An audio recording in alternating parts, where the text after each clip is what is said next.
All right, it is 5:15 on Thursday, July 15, 2021, and I would like to call a special meeting of the board to order the town of Northeast. I'd like to ask you to join me in a pledge of allegiance to the flag, which is right behind those panels. I pledge allegiance to the flag of the United States of America and to the republic for which it stands, one nation, under God, indivisible, with liberty and justice for all. Neil, could you conduct a roll call? Supervisor Kennett? Here. Councilman Fideli? Here. Councilman Kay? Here. Councilman Newwood? Here. Councilwoman Morrison? Here. We have quorum. Okay, thank you. We have a small agenda, and I'm proposing to make it even smaller by removing item 6, which is the potential grant application with HVA. So without that item, I would like a motion to approve the agenda. So moved. Second. Carol? Supervisor Kennett? Aye. Councilman Fideli? Aye. Councilman Kay? Aye. Councilman Newwood? Aye. Councilwoman Morrison? Aye. Motion passed. Okay. We have called this meeting to order to discuss the bids which the town received for the construction of Phase 3 of our town's highway garage. We received bids from the 4 different trades which are required to bid each piece separately last Thursday, and we've had an opportunity over the past week to look at those bid documents and to evaluate them, and our engineer, Ray Jerkowski, has had a chance to look at them and to give us some thoughts about them. I've spent quite a bit of time looking at them, and I think we're going to want to have a very in-depth and serious discussion about them. But why don't we start with Ray? If you could tell us your evaluation of the bids. There were 4 different trades that we received bids on, and I'm interested to hear, for instance, whether each of them, as we know, the 4 lowest bids put together exceeded by a very large amount the estimate for the construction of the building. And I'm interested to hear from you whether you felt whether there was one of those trades which contributed in major part to that, whether it was all of them, and then your thoughts about what we saw reflected in those bids.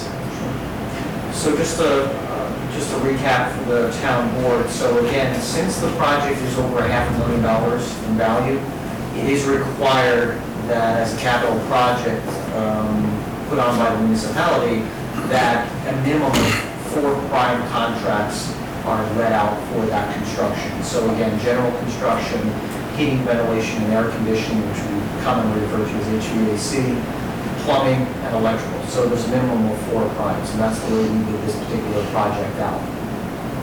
If you recall, initially we weren't getting enough interest, if you would, in 2 of those, okay, plumbing as well as the HVAC. And that's the reason we extended the bid period, because we were trying to get additional bidders, which it appears as though we have, because again, we did get bids on each one of those particular contracts.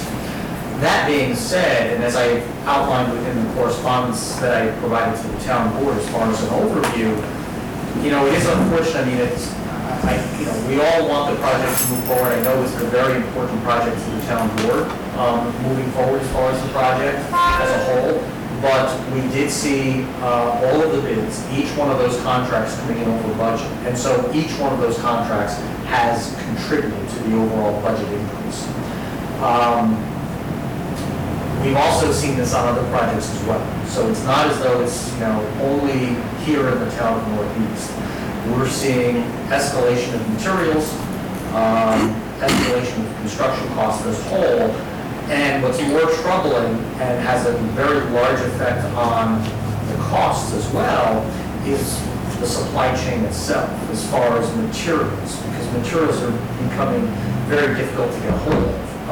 Because in some instances, materials aren't even made here in the United States. They're fabricated overseas, and those parts and components are potentially coming here to the United States, but they can't be fabricated. So I just want to give you an example of that on another project, not related to Northeast, but a serious issue that we run into with another project. So we had bid out a $6 million project up in Columbia County for a new wastewater transmission main that has a total of 6 pump stations. Each one of those pump stations has a generator. That project was bid out in December. Contracts were signed at the beginning of January. Orders went in, shop drawings went in immediately, and the generators, because each one of them has a generator, so there's 6 generators. Each one of those generators was ordered back at the end of January. Original delivery date was supposed to take place in May. By the end of May, we got a letter from Cummins, the manufacturer of the generator package, indicating that they are not able to complete their order on these generators as well as others because they're not getting the motherboards, okay, the computer boards from overseas. So that's stopped their production. And so they have not been able to tell us when we can expect delivery. They have the mechanical portions, 75% complete, but they can't complete the entire item until they get those boards. You also hear about that in the manufacturing of cars, as far as chips.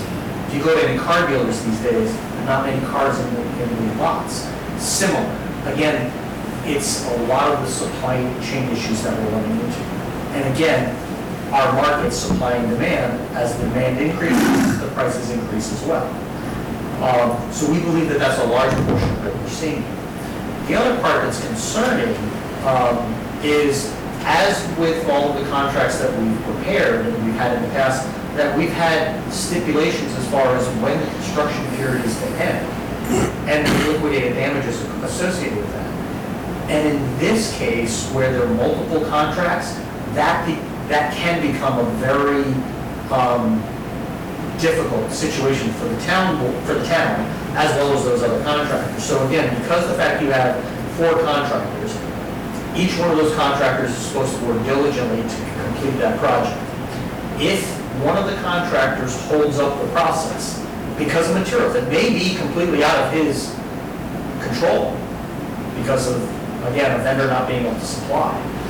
But if he holds that up, those other contractors, can start coming back to the town for change orders because the fact that they cannot complete their work. And they're tying up their labor force, they're tying up their materials being in storage, so on and so forth. And again, I've dealt with one of those in the past, and it's not a fun thing to do. I'm not sure if Warren's had experience in that or not, but again, it's not that uncommon. But in this case, because of the shortages, these lead times that we're hearing about are tremendous. So as I outlined in the correspondence, the low bidder, I was able to speak with the low bidder on the building. And again, that's the major component, if you would. So it's a pre-engineered metal building. The contractors indicated he wanted to know what was happening tonight's meeting because he wanted to be able to order that building as quick as possible. The vendor is only holding his number for 7 days and not holding it beyond. In addition to that, the vendor has indicated that it's a 26-week lead time from the time that they approve the shop drawings before it arrives on site. So that means really we'd be looking in February before the building would ever arrive on site. And if you keep in mind all of those other trades, the electrical, the plumbing, the majority of their work obviously cannot start. There is some, but the majority of that work can't start until after that time frame. So you're continuing to stretch that period out. And that's when you potentially would run into this issue with contractors indicating delays in construction and trying to come back to the town for change orders in that manner. So It's not just the Northeast, we're seeing it in many, many other instances. Like I said, Columbia County is another one.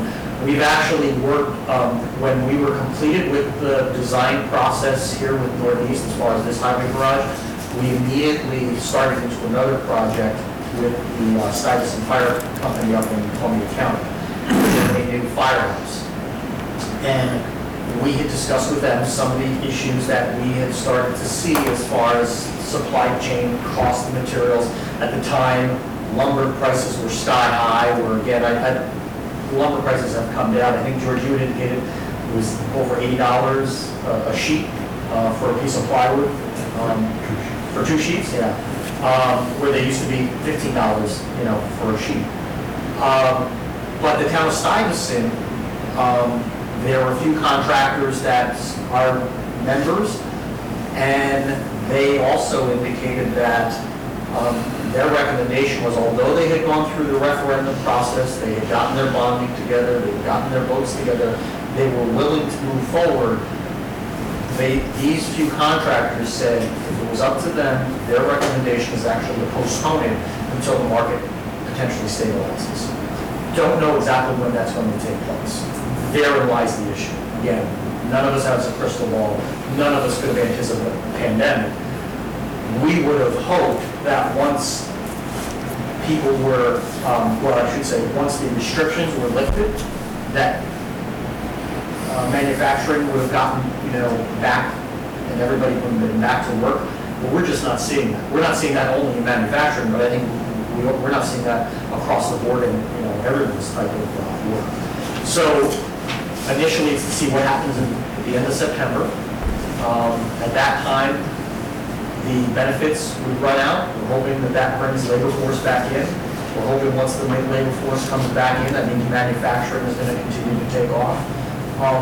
And that would start to bring prices down. But at this point, you see it in all markets. Every time you turn on the TV, there's concerns of inflation.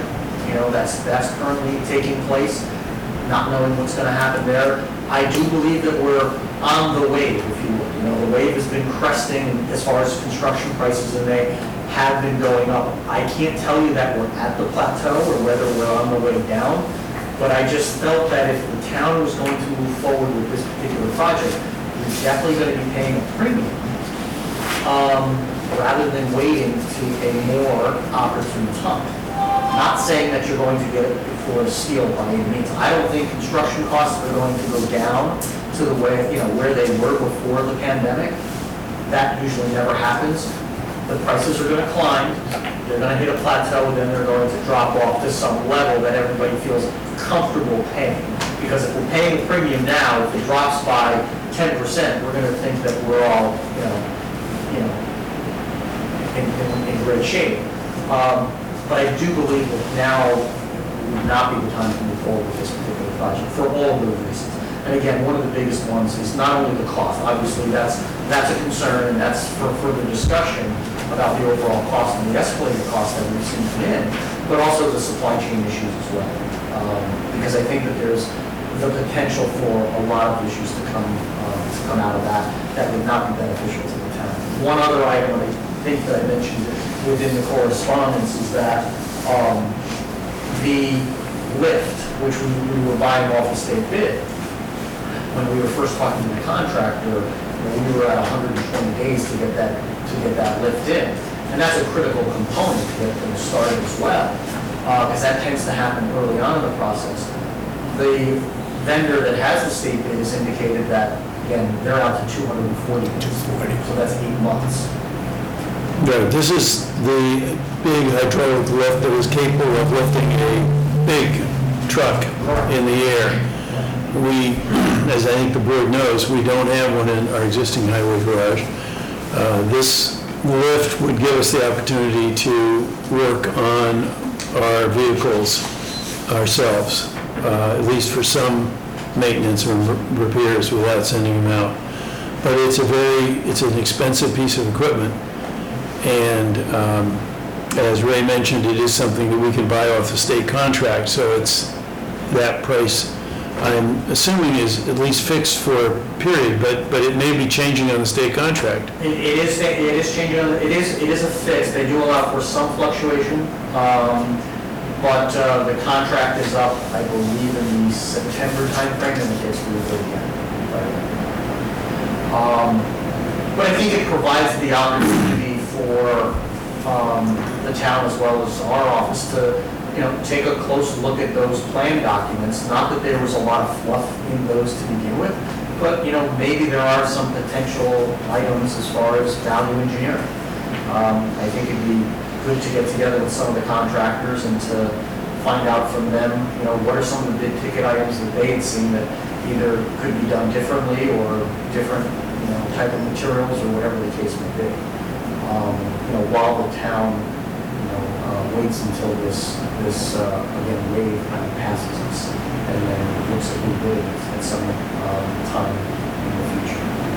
To me, that would be, one of the potential benefits of waiting is the opportunity to look at the bid documents and to see what we can do, if there are things that we could do, with the benefit of input from contractors and so on, to bring the cost of the building down to some degree.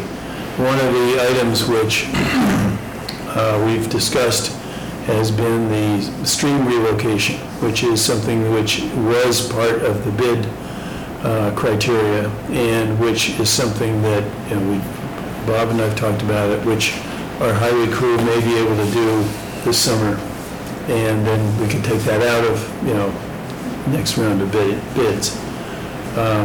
But this period of time, whether it's till December or January or February or whenever, first of all, we don't want to sit with two highway garages. I know that nobody on the board wants to sit with two different locations, and Bob certainly doesn't want to sit with two different locations. But the good news is we have the sand salt up, we have the storage building up, we have the site up, and it fenced in, and so on. So it's not impossible for us to get through a period of time.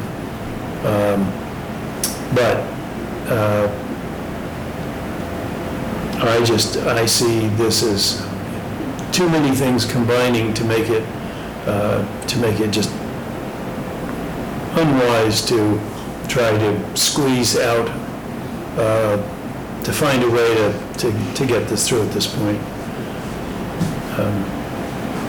But I'm interested to hear the perspective of the board. I know you've all looked at these numbers and looked at them pretty seriously, and this is an important project for us. It's obviously the biggest, most expensive piece that this board, this town will be dealing with for a long time. And it's very important to the future operation of the town, to have a good highway. First, going from a building that was really unacceptable and in such bad shape to an efficient, proper, well-located highway garage is an important goal for us. But I'm interested to hear your thoughts. Deputy Supervisor? I'd like to go over the process that I followed. I was here a week ago on the 8th when the bids were opened, and I sat in the corner. And I know that Ray sent out, 20 proposals to 20 There different... were 20 contractors. And of which we got 12 back. And I sat in the corner, and as the bids were opened, I wrote every bid down, and I took a look at them. And then when I got home, I totaled up the bids. I totaled the lowest two bids in each of the prime categories. And when I did that, I said, oh my gosh, wow. This is a major difference. from the original estimates, Ray, that you gave us of $3,224,000, and I came up with a much higher number. And then I said, well, I want to see if it is possible, even with these extended bids, could we do it? That was my process. And Ryder and I have debated this on the telephone for hours. And at least we've done our due diligence, at least I think I have.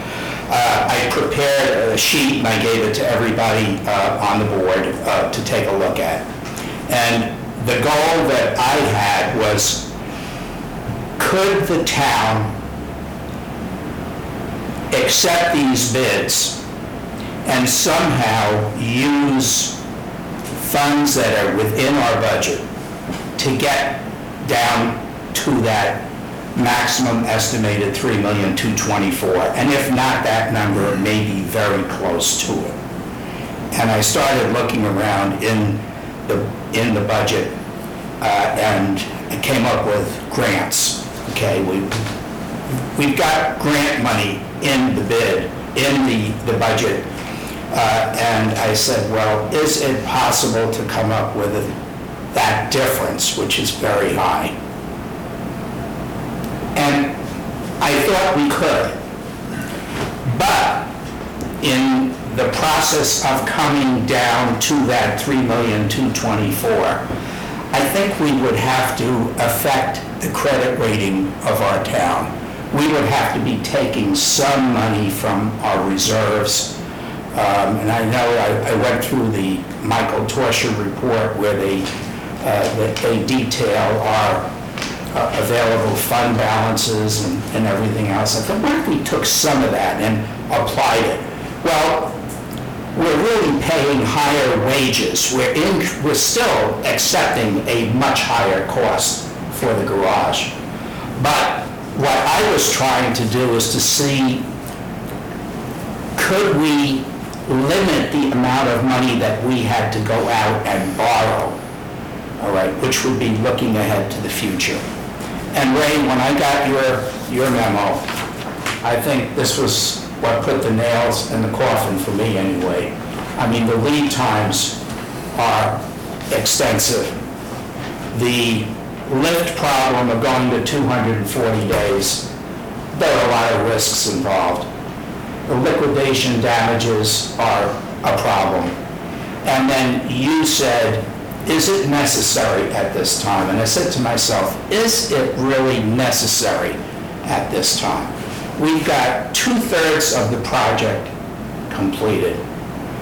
The essential services of the town crew are being performed at this point. Maybe not optimally, not the best, but 2/3, we're able to work our highway garage as effectively as we possibly can. And I said to myself, well, I really, I have to agree at this point that we've got to put a hold on the project. That's just my own feeling now. I've changed my opinion. I tried to look for ways that we could do it. We'd be paying higher wage rates. We'd be paying longer lead times, but that was my feeling. So, that's it. I know that you've really put on your green eye shade and looked at these numbers, and there are two different sides to this. There's both the cost side and then the whole lead time, materials cost, time pressure side to it. Lana? Well, for the various reasons that Ray spoke about, they were all things that were brought up in our conversations, and I thought about it long and hard.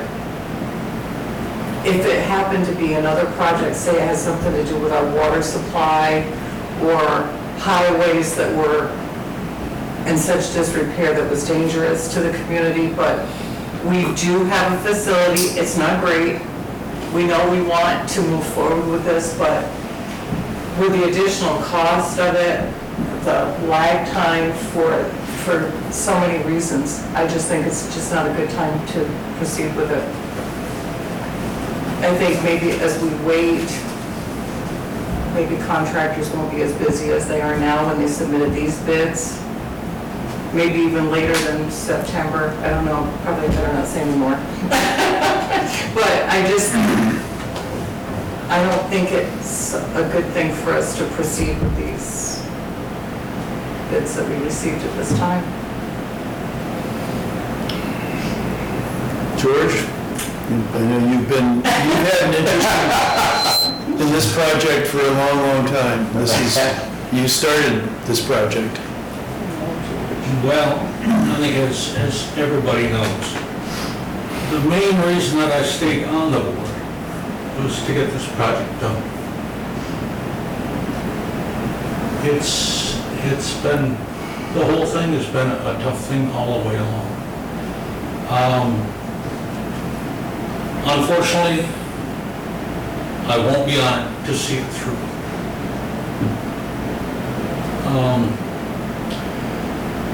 But I think in terms of the amount that the increase has been in this,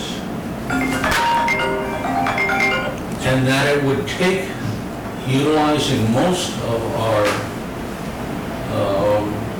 fund balance, and that would not be prudent fiscally to do it. It's taken us several years to build that fund balance. And I'm not saying just that I did it, because Dave did it before, left us in good shape. John Merwin left us in good shape. I tried to do the same thing. You did. But what happens is that we need to maintain at least a 3 to 4 month reserve fund for unforeseen circumstances. And this is what your CPA is going to tell you. And to utilize that for this project at this time is not fiscally responsible.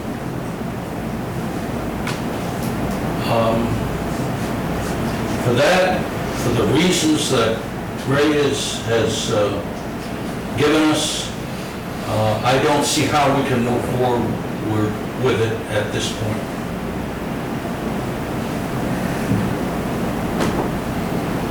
I agree with the members of the board for 3 reasons. I think we should not move forward with that this time. I don't think we should, as George and Ralph mentioned, deplete our fund reserves. I think let alone the cost, the issues with the supply chain and the lead times would pose a lot of headaches, and we might be better waiting another year to start the project. And third, if we weren't gonna, use our fund balance, I don't feel we should take on an additional nearly $1 million of bonding for the taxpayers to pay for the next 30 years. So for those reasons, I think we should hold off. Ralph? Chris, I'd like to ask one question. The grant money that we have gotten so far for this highway garage, does that have a time limit applied to it? It has some time limit, but that time limit would permit us to delay the project at this point. It goes out 2 years for the state grants.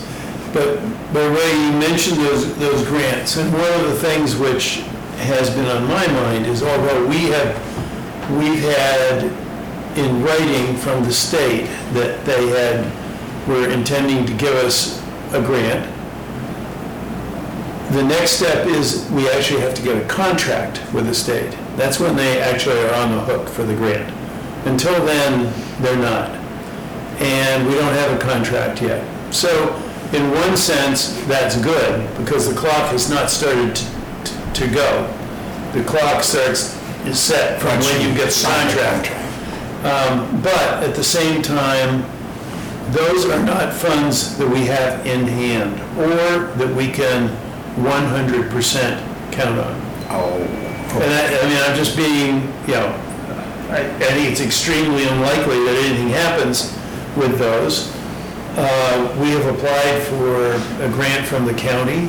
The county has yet to announce those grants. So with that one. yeah, see, I was counting on some of that grant money to be applied to that excessive cost. This is, if we get these, and I do think we will get them, but there's a difference between I think we will get them and we have them. A big difference. So, I think that's another reason why it is prudent at this point to put the brakes on and to look to a more opportune time and a time when we hope we can be over the wave that Ray has talked about. I think what I'm hearing and what Ray is saying is don't count on that. It's not going to come back probably to where we were a year ago, materials prices. And I think that we've probably seen that in a lot of things. Things go up, they might come down a little bit, they never really go all the way back down. So I think we are looking at something that is going to be more than probably the estimated cost.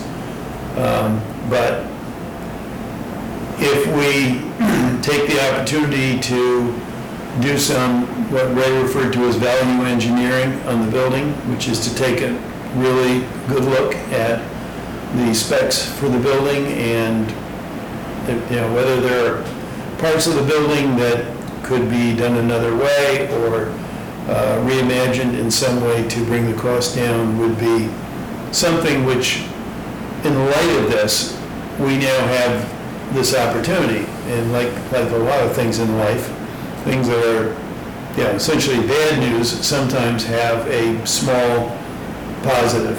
And this gives us the opportunity to do that and to think about what would be the most opportune time to put these out. And because these drawings and bid specs are essentially done, we are much more light on our feet in terms of timing than we were. And I think we should think long and hard about when we would like to put these out to bid. I know one thing that I am hearing from the board is nobody's talking about not finishing this project. We're all intending to finish the highway garage. And Bob, I think it's important that you know that this is not something we're going to leave with 2 highway garages.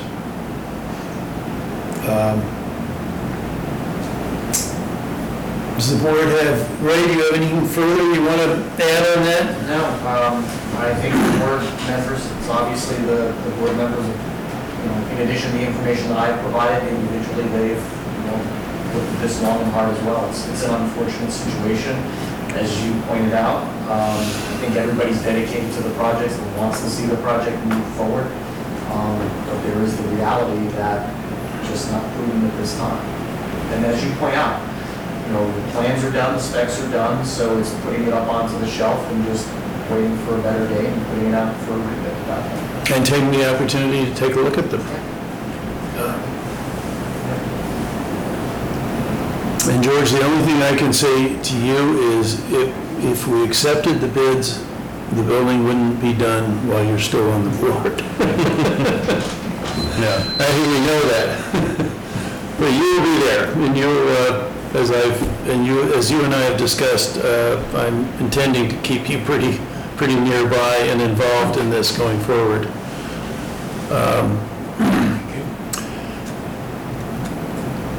Well, it sounds as if we are in a position where our most appropriate action is to reject these bids.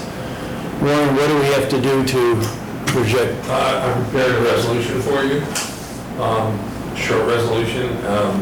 What was the bid opening date, July 8th? July 8th. Yes, I didn't put that in, wasn't quite sure what I did. And I've left the resolution provides that the board reserves the power to rebid the project at a date, time in the board's discretion, so I haven't set any time limit on that.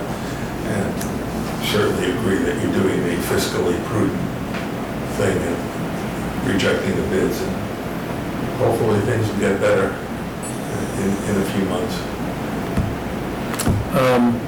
You have a copy of the resolution that you could read for us?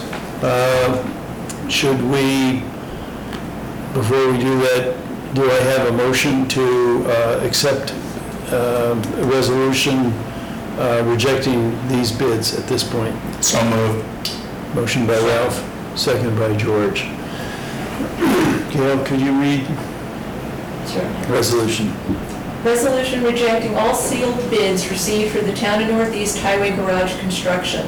Whereas the town board duly provided notice and disseminated requests for sealed bids for each of the prime contracts, general, HVAC, plumbing, and electric, for the new highway garage construction project. And whereas after providing proper notice and having received a total of 12 sealed bids for the 4 prime contracts with a tabulated bid breakdown annexed here too, and whereas the town board has determined that tabulations for all bids that have been received exceed the anticipated budget for this project.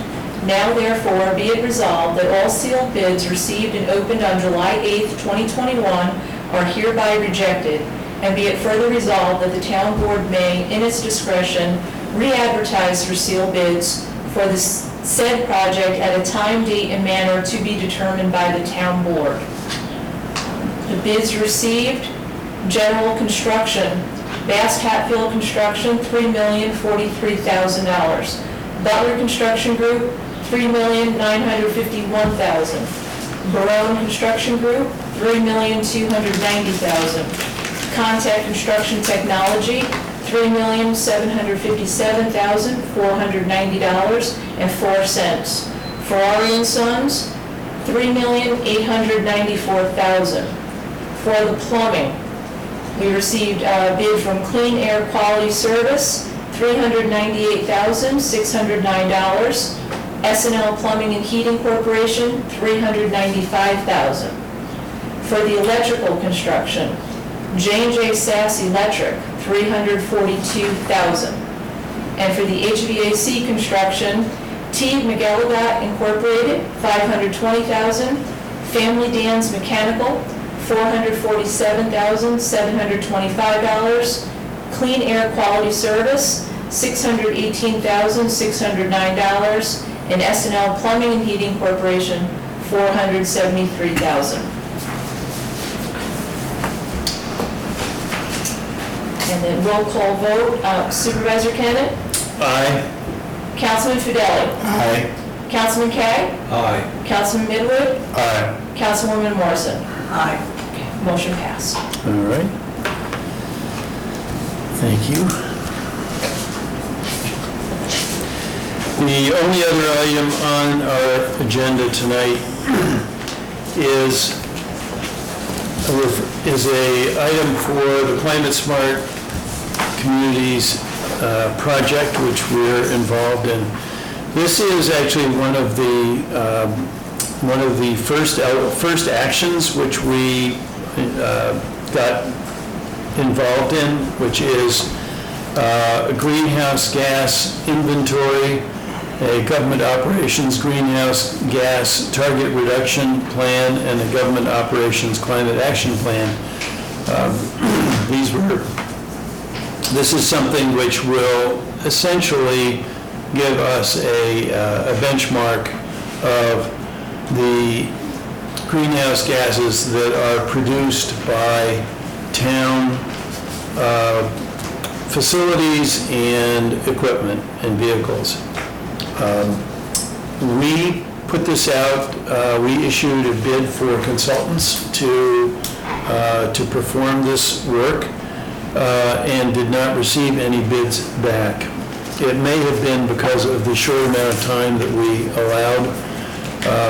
It's also something that we are going to directly communicate to consultants who perform this work to make sure that this lands on their desk.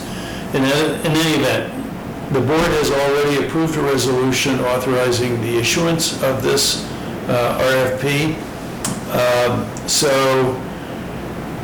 the RFP has been modified to reflect the current date and to extend the period of time, since there isn't really a time pressure on this particular project, to allow plenty of time for consultants to bid on it.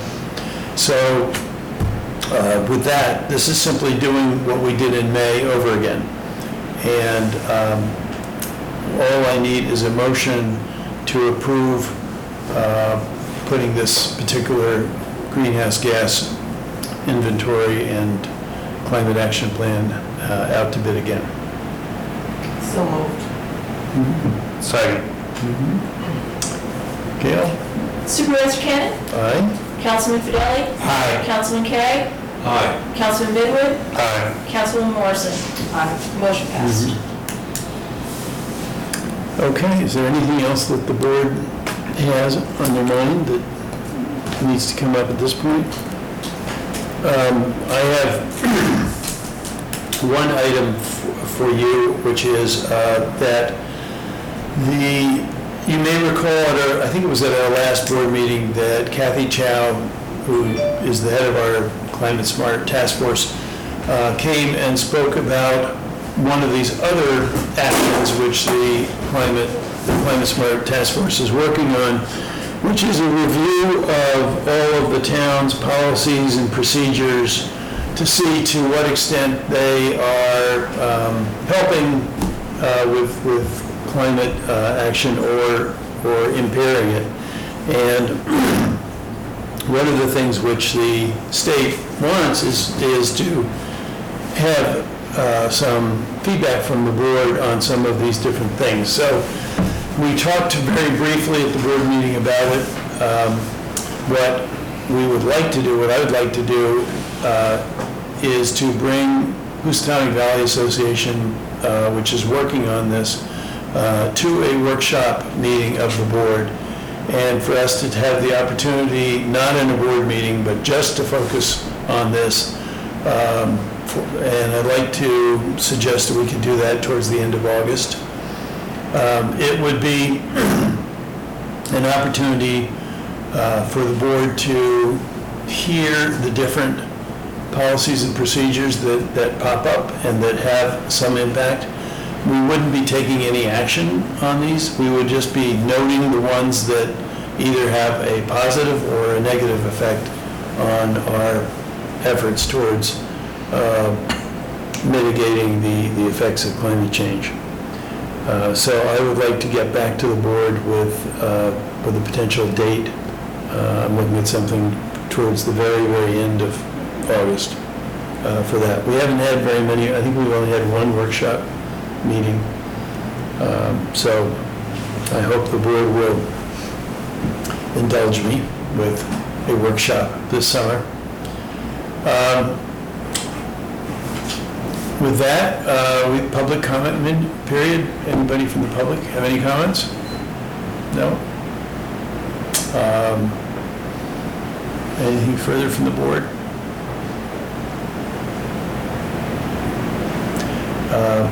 I'd entertain a motion to adjourn.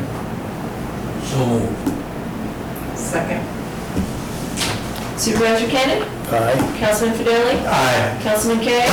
Aye. Councilman Bidwood? Aye. Councilwoman Morrison? Aye. Motion passed. Okay.